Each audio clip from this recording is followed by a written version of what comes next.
It is Friday, November 30th. I have a lot of stuff to talk about in Pokemon Go, but they are working on the heaters in my building right now, so there are going to be some loud noises. If it gets too loud, I'm just going to wait and cut and skip to a different part where the noises aren't as bad. I hope it's not too bad in the recording. If it is, I'll re-record this later tonight. But, oh my gosh, they just announced PvP. This is one of the core features we've been waiting for since the release of the game. Trading came out, and now PvP is coming out. I didn't actually think they were going to do this soon. I thought they were going to rework the gym battles first, and so that's why I'm a little confused. Nobody really knows. Is this going to be long distance? Is this going to be close range? Is this going to be tapping battles? Is this going to be turn-based battles? We don't know yet. We do know a few things though. There have been a few screenshots released and a few details, so that's a lot of fun. So one of the big things is that there are going to be 3 leagues with some CP limits on 2 of the leagues. So the leagues are going to be the Great League, the Ultra League, and the Master League based off of the Pokeballs. The little designs are designed after the Pokeballs as well, so that's kind of cute. And the Great League and the Ultra League have CP limits. And so that is going to make it so that you don't always use the same Pokemon. It's going to mean that people aren't always using Tyranitar, aren't always using Metagross to battle in every single league. So the Master League is off there. It is going to be uncapped. You can use any Pokemon. That's probably going to be the Pokemon we've been focusing on for the most part.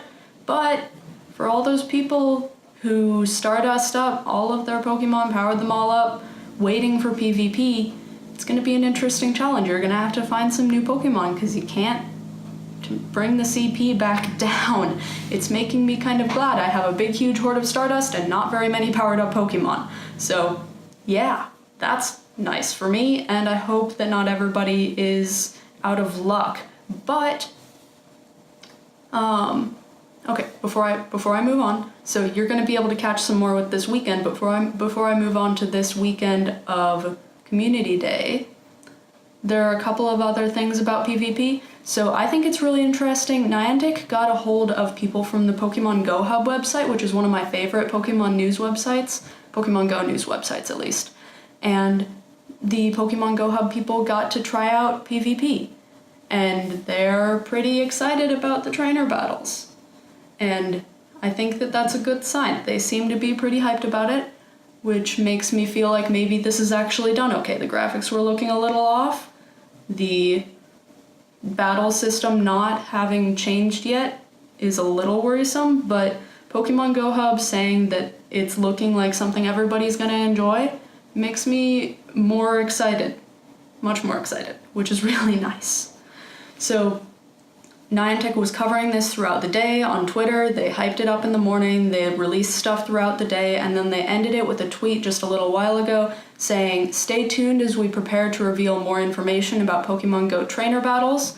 During this time, we encourage you to get ready by reviewing the Pokemon in your Pokédex and creating battle parties for each league." So the battle parties are going to be used, but for the trainer battles, you're only going to have 3 Pokemon, unlike the main series games where you're pretty used to having 6 Pokemon. So this is more similar to the official battles. Honestly, I think those use 4 Pokemon. I haven't been to an official tournament in a long time. Not one that I planned out very long for anyways. But back to Pokemon Go, moving on to this weekend. So, Community Day weekend. 3 days long, kind of 4 in my time zone just because it goes until 2 a.m. here. But lots and lots and lots to do. It's focusing on all of the past Community Day Pokemon, which is a little boring for those of us who have participated in every Community Day, but even I haven't participated fully in every Community Day. I was only able to get 1 shiny Mareep in Mareep Community Day because I spent the day with my friends who weren't Pokemon Go players that day. So I'm excited to get more Mareep. But it is going to end December 2nd at 11 p.m. Pacific Standard Time. That is 2 a.m. here on the East Coast and other times elsewhere, so make sure you keep an eye on that. All of the shiny Pokemon are going to be available all weekend. Community Day has started. As soon as it started, pretty much all the Pokemon around me just turned into Community Day Pokemon. There's almost nothing around me that I've seen that isn't a Community Day Pokemon, which is really exciting because those Pokemon are relatively rare. Some of them are really rare. The Beldum, the Dratini, the Mareep. It's really nice to see those around. I'm really excited to go out and play some more. So shiny rate has increased for the weekend, and then the moves, the special moves that you can get by evolving those Pokemon are going to be available all weekend as well. However, the normal 3-hour Community Day period is going to contain some bonuses, and those are going to be double catch XP, double Stardust, half time for eggs, half time for egg hatching, so they'll hatch twice as fast, and the normal Community Day 3-hour lures. And the time zones are a little different this time. I think the Asia Pacific region time has changed, so the Asia Pacific Community Day bonus times are going to be December 2nd from 12 p.m. to 3 p.m. in Japan Standard Time. The Europe, Middle East, Africa, and India times are going to be December 1st, that's tomorrow, from 10 a.m. to 1 p.m. UTC. And Americas and Greenland is going to be December 1st from 11 a.m. to 2 p.m. Pacific Standard Time. I am so ready to catch Pokemon all day tomorrow. I increased my box space, I increased my bag space, I cleared out my Pokemon box, I have so much space, I am so ready. Along with all that, there's a Community Day box in the shop that has incubators, it has lucky eggs, it has star pieces, it has Ultra Balls. I don't think it's that good, but it's also not very expensive, so if you have extra coins and need those items, go ahead.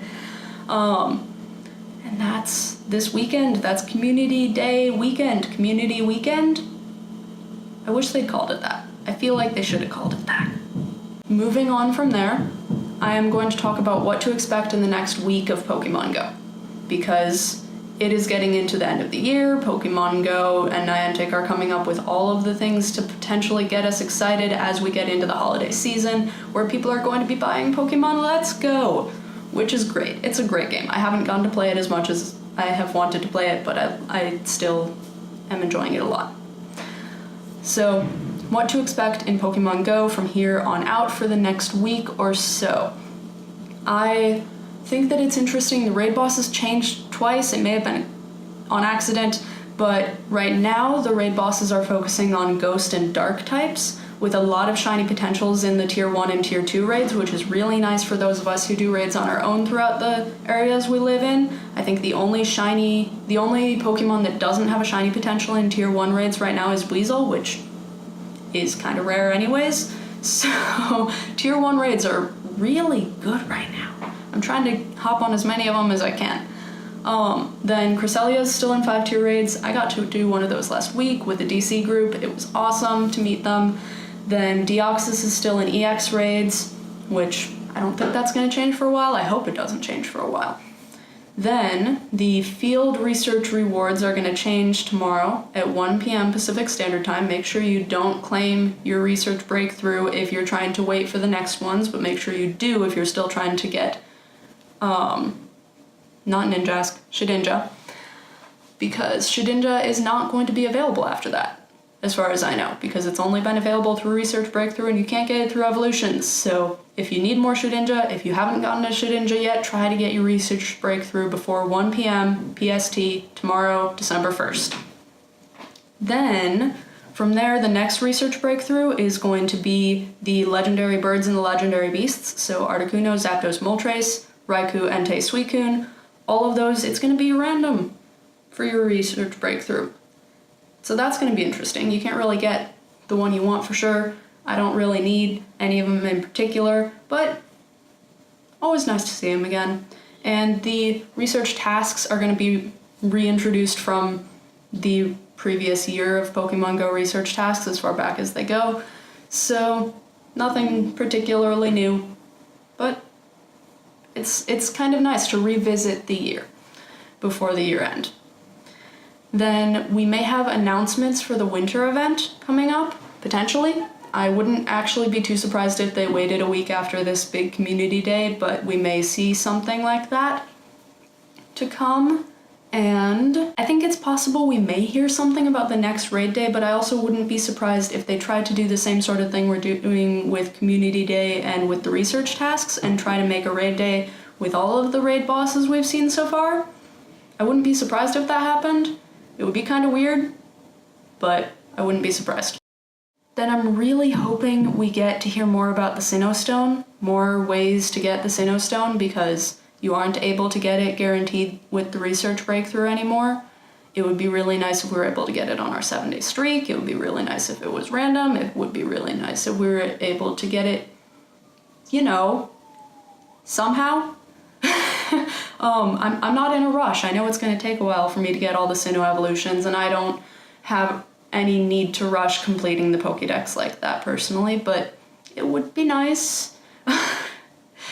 And then lastly, I'm hoping we get to hear more about PvP. I hope that they launch it soon. I'm guessing they'll launch it soon because of all the holiday times when people are with their friends and family and have a whole lot of time to play Pokémon GO. So I hope everyone enjoys this community weekend, catch all the rare Pokemon, catch all the shiny Pokemon, get all the rare moves. Make sure you keep in mind the Great and Ultra tiers for upcoming Pokemon trainer battles. And talk to you later. Look at all these Community Day Pokemon. It's so exciting. I can't wait to catch some shinies. I wish you all luck. Please follow, share, like the video, helps a lot. I think I'm gonna be doing these weekly videos, so keep an eye out, and thank you for your support.